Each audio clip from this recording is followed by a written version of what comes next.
Samantala sa ibang balita, nasa 1,353 katao sasabak po sa Police Entrance and Promotional Examination sa lalawigan ng Pangasinan. Para sa detalye kasama natin, Idol Joanna De Vera.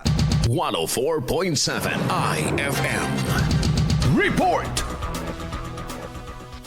Umabot sa 1,353 na katao sa lalawigan ng Pangasinan ang sasabak sa pagsusulit ng 2025 Philippine National Police Entrance and Promotional Examinations na pangangasiwaan ng National Police Commission. Nagsimula ng inspeksyonin ang Pangasinan National High School kung saan isasagawa ang naturang eksaminasyon upang matiyak na mayroong magandang ventilasyon, seguridad, ligtas at magiging maayos ang aktibidad.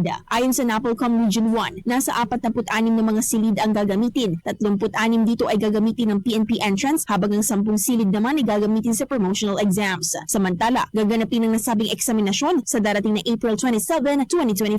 Kasama mula dito sa IFM Dagupan, ito si Idol Joanna De Vera, Tatak IFM.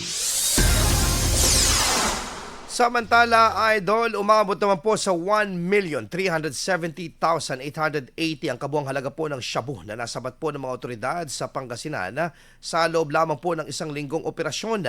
Nasamsam po ang illegal na mga drogas na siyam na katao sa isinagawang 7 operasyon po sa Pangasinan Police Provincial Office mula April 6 hanggang April 12.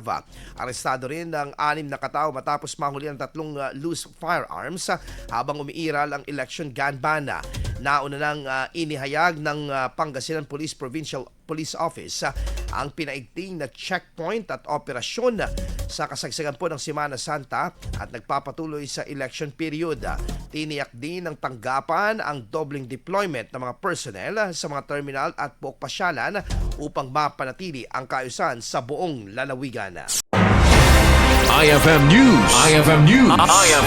IFM News.